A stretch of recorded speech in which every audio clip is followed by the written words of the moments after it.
කොයිති මුන් එක මුකුත් බේර ගන්න බෑනේ. යකෝ මම වැඩි පරිස්සමකට මාකට කපු පෙට්ටි එක දැම්මා. ඒත් බේර ගන්න බැරුණානේ. දැන් අපේ කාට බෑ කිරළු ගියමත් තියෙනවා. ඕක අනිවාර්යෙන් කවුරුහරි ගෙට ඇවිල්ලා තමයි අරන් ගිහලා තියෙන්නේ. ඕනේ ගෙට එන්න බලන්න. කො අපි උන් නෑනේ කොයි වෙලාවකවත් ගෙදර. දනුත් නෑනේ. ඉතින් බරියා. අයි තාත්තා ඔච්චර හයියෙන් කෑ ගහන්නේ මොනවද නැති වෙලා තියෙන්නේ? නැති වෙලා තමයි. බලපන් මං අර ඇඳස්සේ මලකට කපු පෙට්ටියක් දාලා තිබුණා. බලන්න ඒක නෑනේ දැන්. ගණපෙහුකුත් නෑ. මලකට කාපු පෙට්ටියට තාත්තා ඔච්චර හයියෙන් ගෑ ගහන්නේ. මලකට කාපු පෙට්ටිය කොහොමවත් වටින්නේ නෑනේ. ඔන්න කොහේ ඇතැරලා දාන්න.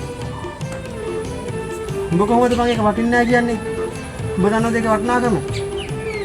මම හැමදාම පඩි ගන්නකොට රුපියල් 5000 දාලා මම ඔය කැටට එකතු කරා. උඹට බයිගලයක් කරන් දෙන්නේ. ගිය සැරේ උපන් දිනට අපිට මුකුත් තරන් දෙන්න බැරුණානේ.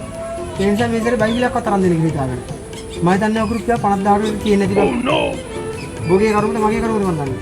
බලන්න ඉතින් කාර්යයකට ඇවිල්ලා අරන් යනකම් මොකද උඹ දැන් නැත්නම් මන් දන්නේ නැහැ. ඈ ඔච්චර වටනවද තාත්තේ?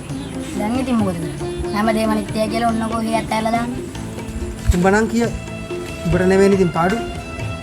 කොහොමද කියහන්? ඔච්චර සල්ලියක් නැතිලා හිතක් හදාගෙන ඉන්නේ. ඔක ගණන් ගන්න එපා තාත්තේ. තාවකාලික සතුන් නිසා සදාකාලික සතුන් නැති වෙච්ච උන් මේ ලෝකෙ කොච්චර ඉන්නේ.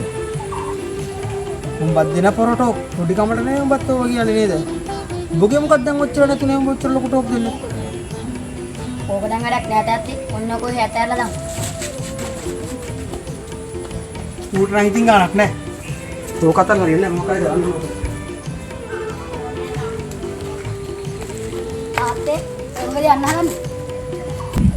කොහොමද මම පොට පොලිසියට ගිහින් එන්න. ඔක පුතේ අරගෙන තියෙන කිට ඇවිල්ලානේ. කිට ඇවිල්ලා ගත්තයි කියන්නේ ඊගි වලටත් අපේ අන්තිමක් කරන්න බැරි නේ. කාරණා තමයි කෙනෙක් නේ ඇවිල්ලා තියෙන්නේ. ඒකෙන් මොනවාරි මම හරි දැනගන්න එපා කීයක් දිනකොට. ඉලන්ට දාලින් පොට පරිස්සමින් ඉන්න තමයි. සරුම්බලේ අරන් ගියා කියන නෙවෙයි. මට ඒකට බලපන්. මලකට කාපු වෙට්ටියක් නැති වෙලා කියලා පොලිසියට ඇන්ටියක් දාන්න කියලා පොලිසිය තාත්තා පිස්සෙක් කියලා පන්න. ඔන්න ඕක ඇතැරලා දාන්න තාත්තා. උඹ මොකෝ ඔක නිකන් ඔච්චර අතරින් කියන්නේ. උඹ නෙවෙයි ගත්තේ? හරි මං තාත්තට විස්තරය කියන්නම්. හැබැයි තාත්තා පොරොන්දු දෙකක් වෙනවා.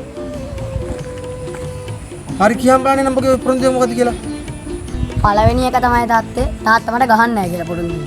අනික දෙවෙනි එක තමයි මේ පොලිසියේ ඇන්ටියක් දාන්න නැහැ කියලා තාත්තා මට පොරොන්දු. හරි හරි පොරොන්දුව මොකද ගහන්කෝ දැන් බලන්න. තාත්තගෙන් මම සතියක් තිස්සේ නූල් බන්දයක් අරන් ඉල්ලුවනේ. තාත්තා මට අරන් දුන්නේ නැහනේ. ඒ නිසා මම ඔය යකඩ පෙට්ටිය පරණ පුටුවක රුපියල් 250ක් අරගෙන කඩේට ගිහලා නූල් බන්දක් වලට දෙනවලුත් බේසා. සිල් වෙච්ච ඇල්මේනියම් කලවලට වැඩි හොඳයි. අපරාධ නේද තාත්තා බයිසිකල්. තාඩු කෑලි. දිරාපු යකඩ කෑලි තාඩු කෑලි.